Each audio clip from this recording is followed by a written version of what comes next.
Ya, bismillahirrahmanirrahim. Assalamualaikum warahmatullahi wabarakatuh.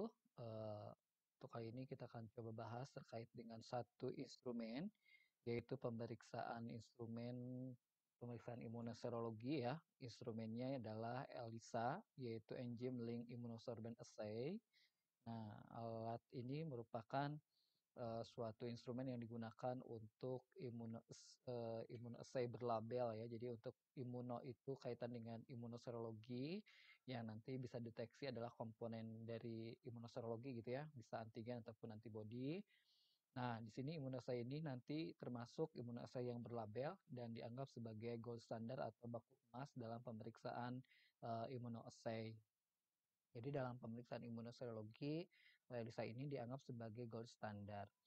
Dan metode ini, alat ini juga sensitif ya, digunakan untuk mendeteksi atau mengukur zat seperti antibodi ya. Di sini kemudian ada antigen, ada protein, glikoprotein, dan hormon.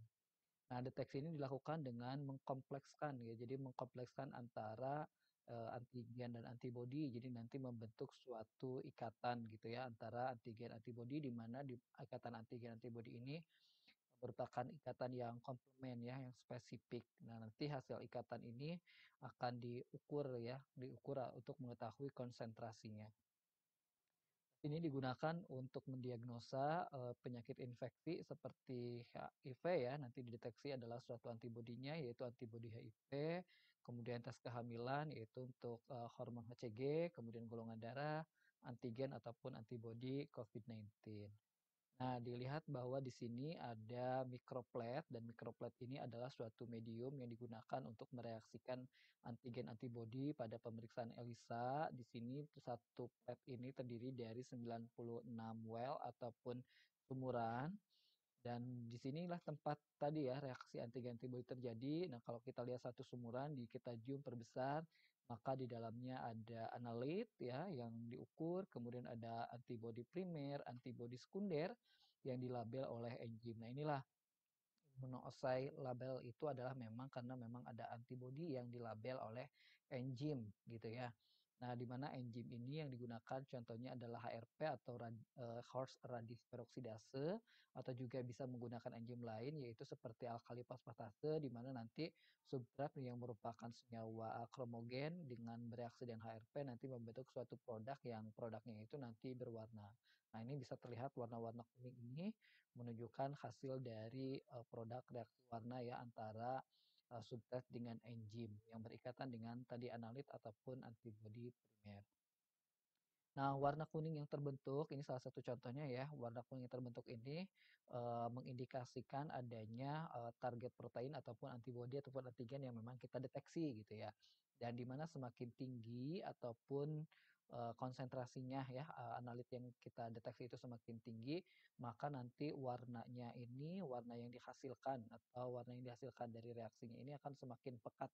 Jadi berbanding lurus ya, semakin tinggi konsentrasi maka warna pun pekat gitu ya, semakin pekat ataupun semakin pekat warna yang terbentuk maka menunjukkan konsentrasi target yang semakin tinggi. Nah, di sini ada 4 jenis ELISA, ada direct ELISA ini untuk deteksi antibodi di mana nanti yang dilapisi dengan antigen ya si platnya, kemudian ada indirect ELISA di mana platnya dilapisi oleh antigen, kemudian untuk screening antigen ataupun antibodi. Ada juga sandwich ELISA di sini tripletnya dilapisi oleh antibodi dan ini digunakan untuk screening antigen. Kemudian kompetitif ELISA ini untuk screening antibodi atau mendeteksi antibodi. Nah, kita lihat bahwa direct ELISA ini di sini ada sumuran ataupun well yang terdiri dari target protein ataupun yang analit ya. Kemudian nanti ditambahkan dengan antibodi yang dilabel oleh enzim, kemudian nanti terbentuk ikatan dan ketika ditambahkan substrat maka enzim HRP tadi akan bereaksi dan membentuk warna ya. Nah, warna ini nanti diukur absorbansinya, maka absorbansi itu berbanding lurus dengan antigen level ataupun konsentrasi dari analyte gitu ya. Jadi semakin tinggi absorbansi, maka semakin tinggi juga konsentrasi target. Nah, indirect ELISA di sini sumuran sudah berisi target protein, kemudian nanti ditambahkan dengan antibodi. dan nanti antibodi ini berikatan dengan antibodi sekunder yang dilabel oleh ini ya, ada dilabel dengan apa, enzim tadi, nanti membentuk suatu ikatan kompleks seperti ini ya, antara antigen, kemudian antibodi sekunder yang dilabel, kemudian nanti ditambahkan substrat, nanti membentuk reaksi warna. Ini sama ya, berbanding lurus antara absorbansi dan level ataupun konsentrasi. Kemudian sandwich ELISA, nah ini sandwich ELISA, ini ada sumuran, kemudian di sini sudah dilapisi oleh antibodi, kemudian nanti ditambahkan sampel yang mengandung target protein ataupun antigen, nanti terbentuk ikatan antara antibodi dengan antigen, kemudian nanti ditambahkan antibodi sekunder yang dilabel oleh enzim, membentuk suatu ikatan antara apa namanya antibodi, kemudian antigen dan antibodi sekunder dan yang dilabel oleh enzim tadi. Nah, ini seperti sandwich atau roti lapis ya. Kemudian nanti ditambahkan substrat, kemudian nanti terbentuk warna. Nah, ini korelasinya ya absorbansi dengan konsentrasi, semakin tinggi absorbansi maka tinggi juga konsentrasinya dan metode ini banyak digunakan karena memang memiliki sensitivitas lebih tinggi ya dibandingkan dengan metode direct sama indirect. Kemudian ini berguna untuk aplikasi yang membutuhkan akurasi yang sangat tinggi. Jadi ini sangat banyak pengaplikasiannya ya.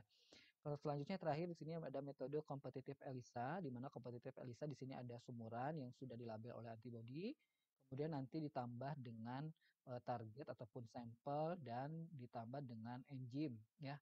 Enzim yang nempel pada antigen atau antigen yang dilabel oleh enzim. Nah, itu bersamaan ya ditambahkannya. Nanti di sini ada kompetisi pengikatan antara antigen dengan antigen target dengan antigen yang dilabel oleh enzim dengan antibodi yang sudah dilapiskan pada sumuran. Nah, ini ya sama ya. Nanti kompetisinya nanti terikat antara antibodi dengan antigen dan ada juga yang terikat dengan antibodi yang antigen yang dilabel oleh enzim. Nah, nanti di sini ditambahkan substrat, maka akan terbentuk warna. Nah, di sini kita lihat bahwa ada kompetisi antara antigen label enzim dengan target protein, di mana di sini berbeda dengan metode yang sebelumnya, ini berbanding terbalik ya, di mana konsentrasi antigen itu berbanding terbalik dengan absorbansi atau absorbansi berbanding terbalik dengan konsentrasi target gitu ya.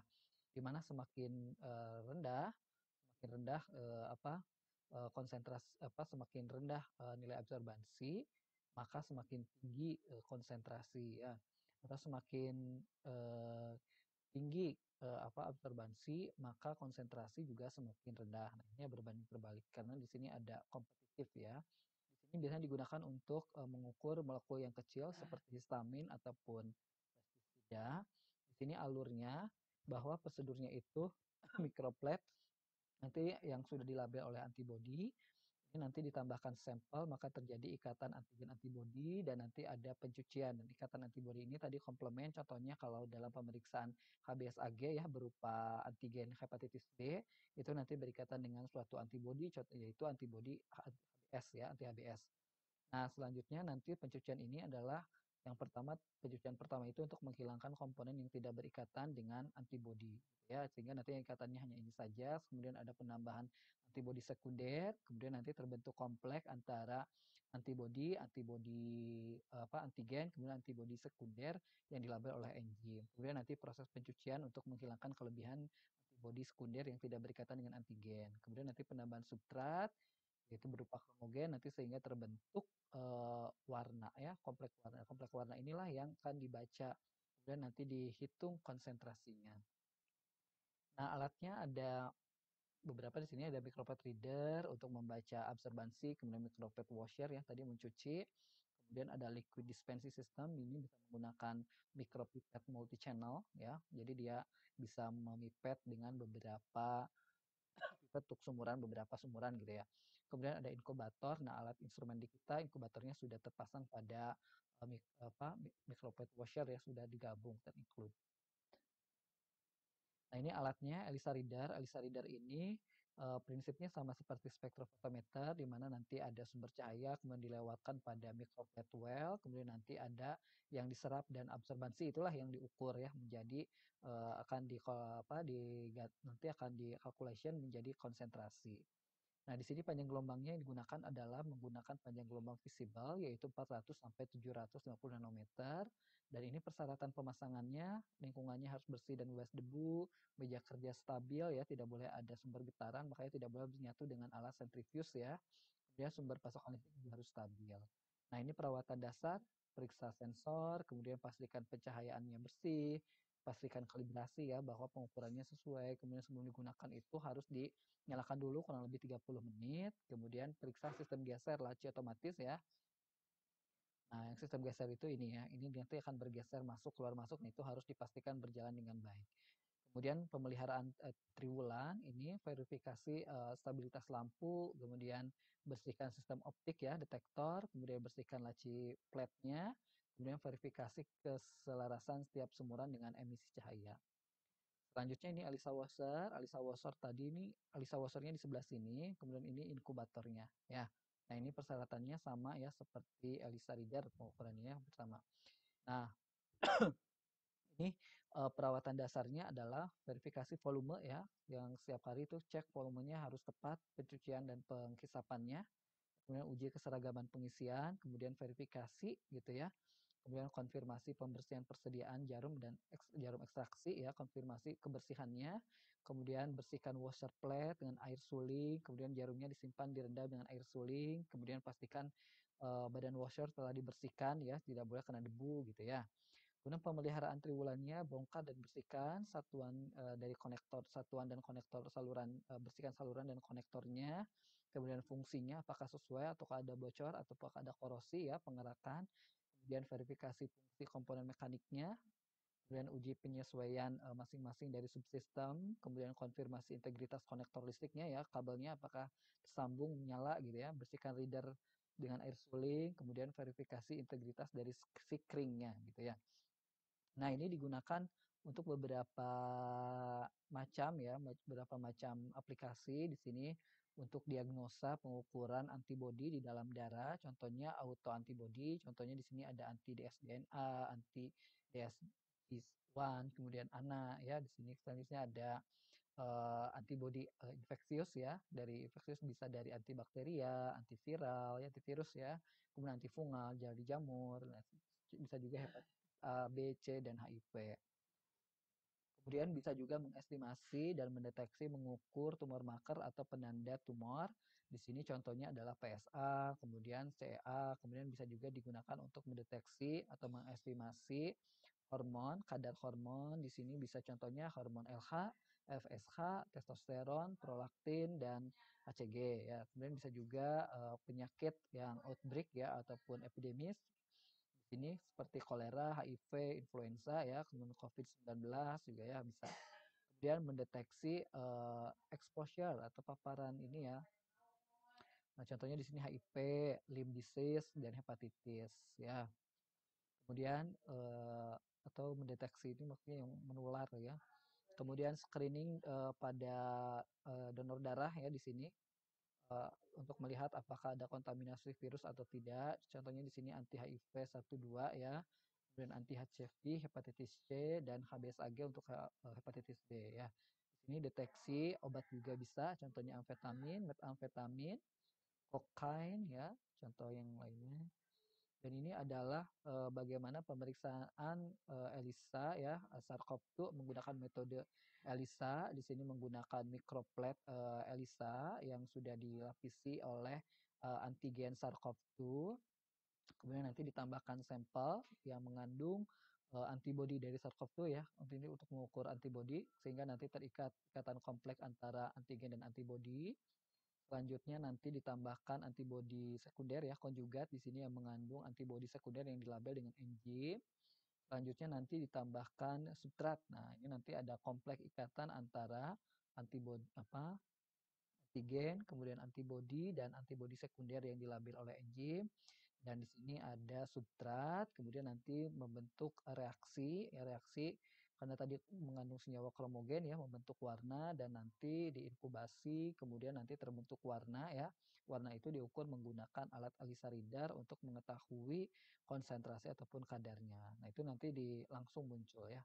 Oke, itu saja untuk ELISA. Terima kasih. Assalamualaikum warahmatullahi wabarakatuh. Untuk pertanyaan bisa nanti di kolom chat Anda bisa bertanya.